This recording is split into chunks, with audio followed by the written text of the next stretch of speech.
Halo Sobat Kompas, kembali lagi bersama saya Iksan Mahar. Kali ini kita jumpa di episode ketiga di Bincang Piala Eropa. Di episode kali ini kita akan bahas soal budaya fans atau budaya supporter di Piala Eropa. Seperti kita tahu bahwa Piala Eropa 2020 ini menjadi hal yang baru karena banyak akhirnya setelah pandemi COVID-19, pertandingan-pertandingan sepak bola diizinkan kembali oleh kehadiran dengan ribuan supporter yang memadati, bahkan seperti ada 2 stadion yang penontonnya bisa melebihi 80% kapasitas seperti di Puskás Arena Budapest, ada juga di Parken Stadium di Copenhagen yang bisa hampir penuh pendukung seperti itu. Nah, ketika di masa COVID ini nggak ada supporter atau istilah bekennya disebut ghost stadium lah, stadium yang seperti hantu, nggak ada itu. Kira-kira apa yang kurang dengan nggak tidak ada supporter? Ya, dalam industri sepak bola dan industri budaya secara umum, penonton itu elemen yang sangat penting ya. Dia sama pentingnya dengan pemain, dengan wasit, dengan manajer tim, dan dengan siapapun yang ada di dalam stadion. Karena sepak bola seperti tontonan lain, dia itu penonton tuh menjadi bukan sekedar audiens, tapi dia sendiri sebagai elemen yang ditonton. Jadi penonton sekaligus juga tontonan. Nah, kalau secara teoritik itu disebut collective performance. Jadi teater sepak bola sebagai tontonan itu merupakan collective performance yang pelakunya itu ada penonton, ada yang utama sih pasti itu ya pemain ya, 22 orang berebutan bola, lalu di situ ada wasit, ada manajer, dan penonton itu menjadi elemen yang bukan elemen tambahan tapi elemen yang sangat penting, sehingga sebuah pertandingan itu mempunyai jiwa. Makanya betul ketika pandemi tidak ada penonton, lalu stadion pertandingan itu seperti pertandingan hantu gitu, itu kerasa sekali kan ya. Nah, itu sebabnya dalam industri media itu kan selalu menaruh banyak kamera sebenarnya, bukan hanya di lapangan tapi juga di penonton. Itu kenapa? Karena penonton itu bagian dari tontonan, seperti itu. Bahkan banyak drama dalam pertandingan sepak bola justru sangat kuat muncul dari penonton. Salah satunya yang paling kita ingat mungkin Mexican Wave ya, itu Piala Dunia tahun 1986 kalau nggak salah, itu di Meksiko. Bagaimana puluhan ribu orang membuat koreografi bersama-sama membentuk sebuah gelombang, dan itu sampai sekarang juga masih dipraktekkan. Lalu yang lain lagi misalnya yel-yel penonton. Kalau kita lihat Liga Inggris itu kan selalu ada orang-orang yang nyanyi ya, dan itu juga menjadi yel-yel yang dipakai di banyak tempat. Bahkan di luar stadion penonton itu menjadi tontonan juga gitu, dan itu tidak akan lepas dari sorot kamera ya. Misalnya orang-orang yang merayakan selebrasi di kota-kota, lalu di kafe-kafe dan di bar-bar, itu semua itu menjadi satu yang menarik sebagai tontonan. Jadi sekali lagi penonton itu bukan sekadar audiens yang ditempatkan dalam sebagai konsumen, tapi dia juga bagian penting dari produksi tontonan.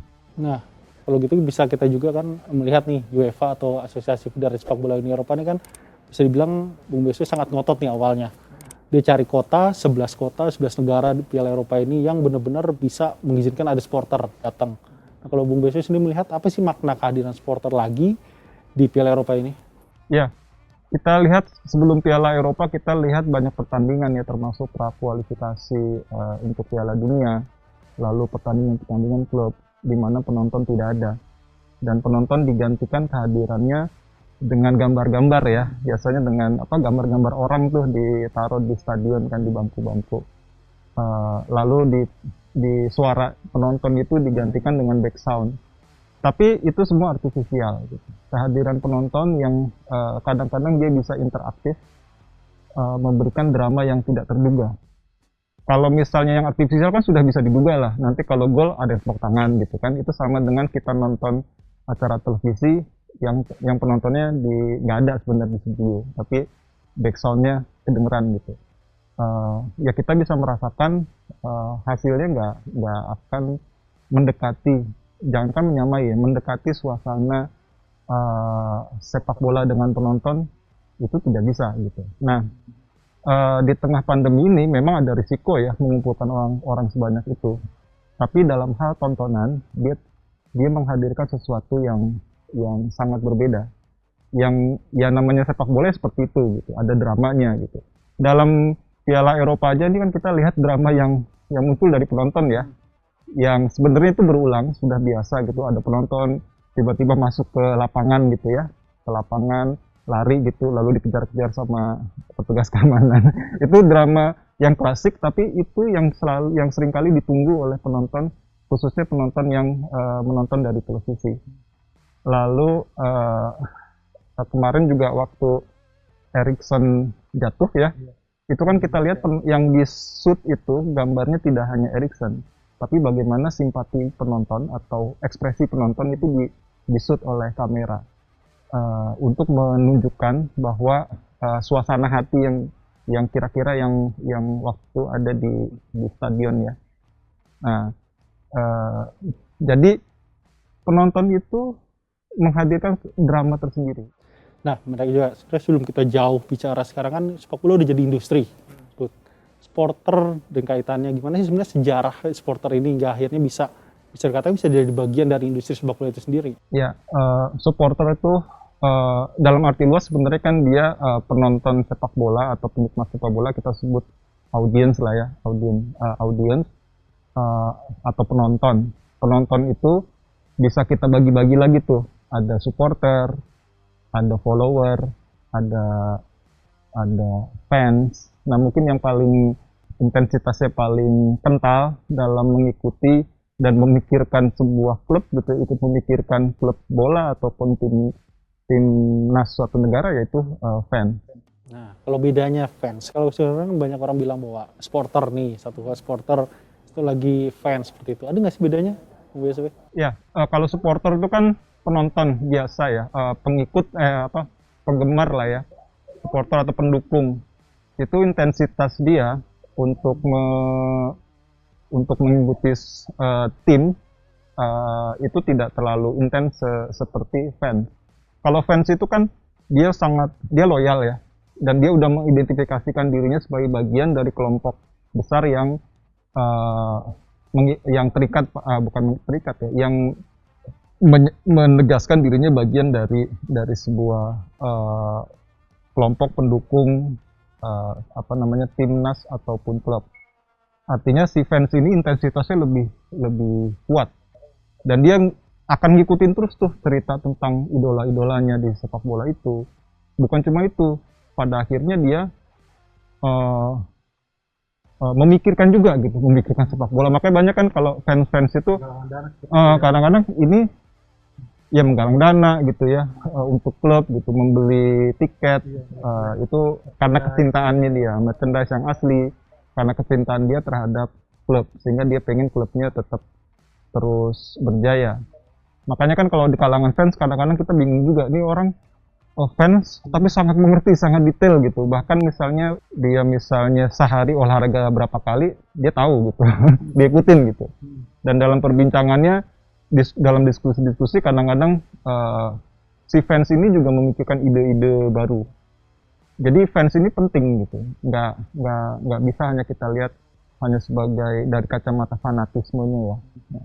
Nah kalau misalnya menarik, kalau kita lihat di kancah di Piala Eropa, ada Erikson yang soal simpatisme supporter nggak cuma dari Denmark sendiri di mana negara Erikson tampil, tapi juga supporter Finlandia juga seperti itu. Nah kira-kira apa sih Bung BSW kira-kira yang bisa katakan menyatukan para supporter ketika ada satu momen tertentu di pertandingan, mereka bisa sama-sama satu suara meskipun beda, atau mungkin juga misalkan seperti sekarang kan lagi eranya nih gerakan anti rasisme sebelum pertandingan itu kan supporter semuanya ketika mayoritas supporter itu beri tepuk tangan kepada pemain yang itu, kira apa sih bisa menyatukan mereka? Orang itu kan identitasnya tidak tunggal gitu. Dia sebagai fans, katakanlah fans Denmark, dia juga atau fans Finlandia, tapi dia juga memiliki identitas lain sebagai warga kan, yang punya nilai tertentu yang dianut. Untuk kasus Erikson misalnya kita lihat ketika dia jatuh, itu kan tim penonton Finland yang menjadi lawannya kan tidak mensyukuri, justru bersimpati. Ini menunjukkan bahwa ada nilai yang lintas apa ya, lintas batas ya. Dia bisa melompati batas-batas sekat antara fans. Nah, nilai-nilai itu biasa nilai-nilai yang lebih universal. Termasuk misalnya soal anti rasisme. Itu kan menjadi nilai yang sekarang menjadi nilai universal ya, kesetaraan kayak gitu. Jadi nggak berarti fans itu apa ya, dia terkotak, betul-betul terkotak di dalam satu kelompok gitu ya, lalu dia hanya mengadopsi atau menjalankan nilai-nilai yang dianut. Enggak seperti itu. Ada nilai lain yang lebih tinggi yang juga dianut ya, sehingga ketika Eriksen jatuh gitu, kita lihat ekspresi antara penonton atau supporter Denmark dengan supporter Finlandia sama aja gitu, sama-sama sedih, sama-sama bersipati. Lalu ada poin lain, yaitu ketika para bintang seperti Lukaku waktu itu ya, ada berapa lagi yang langsung nge-tweet kan, dia nge-tweet bersimpati pada Eriksen. Nah, apa yang dilakukan oleh para bintang ini bagaimanapun akan diikuti oleh sebagian besar fansnya, karena dia adalah semacam patron gitu, role model gitu.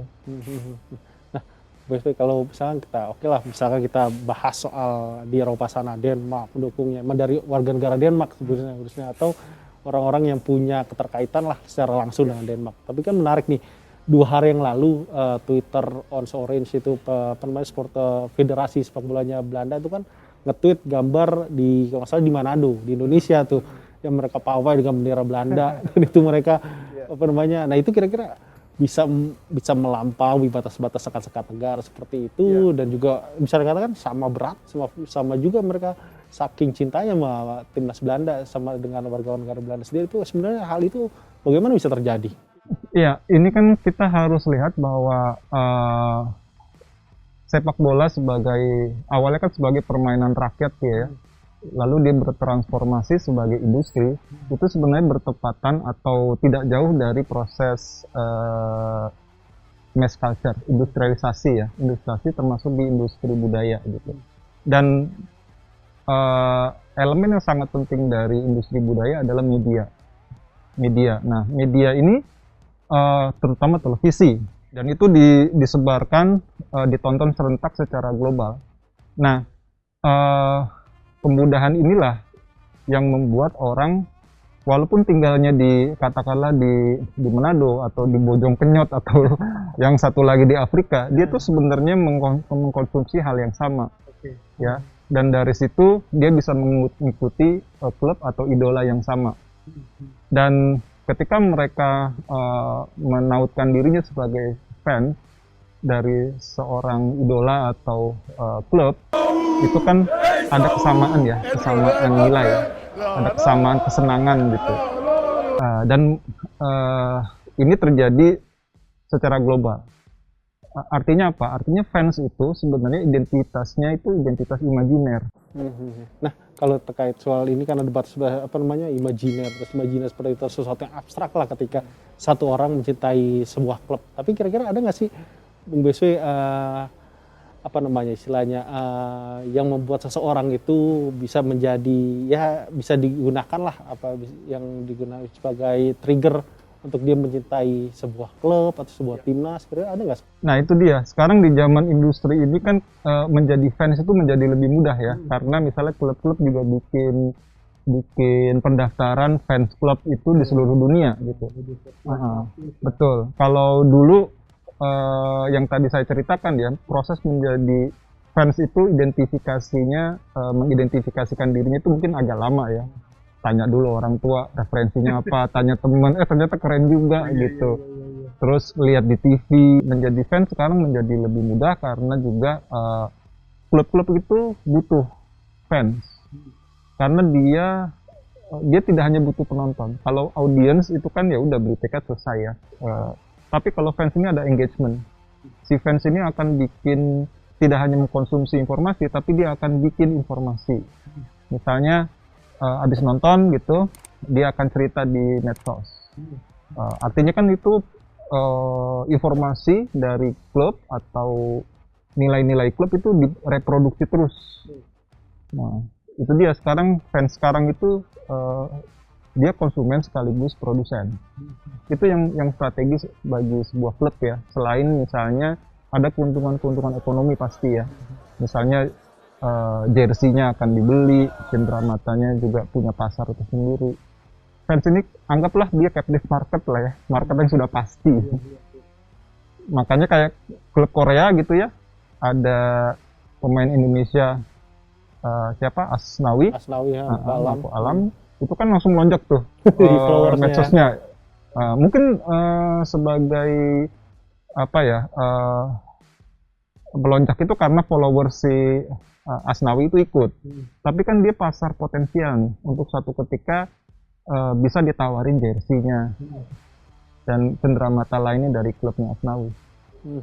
Nah, terakhir Bung WSW nih, kita menarik nih, Piala Eropa ini kan nanti di semifinal mau final ini kan di Wembley nih 60.000 supporter nih, atau bisa dikatakan hampir 80-90% lah kapasitas Wembley bisa terisi. Nah, kalau dibandingkan dengan era Covid, dua edisi terakhir lah Liga Champions yang selalu kosong kan, gak ada penonton. Terakhir kemarin juga di apa namanya, di final yang terakhir yang di Porto itu kan juga udah lumayan, tapi masih ya hanya sedikit lah, hanya 15% dari kapasitas. Kalau Bung Baisyo sendiri melihat nanti kira-kira seperti apa sih ini kira-kira final atau semifinal dan final Piala Eropa 2020 ini dengan kehadiran hampir kapasitas full di Stadion Wembley? Ya, saya kira ini terlepas dari perdebatan soal itu ya, pro kontra kesehatan ya, selama pandemi. Hadirnya penonton dalam jumlah yang banyak di partai semifinal maupun final ini akan mengembalikan sepak bola sebagai sebuah collective performance gitu ya, yang orang lain di seluruh dunia pada saat serentak itu bisa melihat drama-drama yang terjadi baik di lapangan maupun di bangku penonton, bahkan mungkin di luar lapangan. Mungkin pada masa pandemi ini drama yang bisa kita lihat dari penonton itu mungkin yang di stadion ya, karena setelah di luar stadion kan ada pembatasan-pembatasan, tidak seperti misalnya waktu sebelum pandemi di mana penonton itu setelah keluar dari stadion itu kan dia akan pesta ya, akan selebrasi. Akan hadir akan masuk ke bar-bar tuh atau kafe-kafe kan, merayakan kemenangan, bahkan ke jalan-jalan. Itu tidak mungkin dilakukan saat ini. Jadi yang akan kita saksikan hanyalah drama-drama yang ada di lapangan melalui layar televisi. Kemungkinan seperti itu. Oke, ya. Nah, demikian sahabat Kompas, episode ketiga dari Bincang Piala Eropa kali ini. Terima kasih telah menyaksikan kami di akun YouTube Harian Kompas dan juga di kompas.id. Sekali lagi kami ingatkan bahwa untuk selalu menjaga protokol kesehatan dan mematuhi protokol kesehatan demi membantu upaya pemerintah untuk mencegah penyebaran COVID-19. Terima kasih sekali lagi dan terima kasih juga Bung BSW. Oke.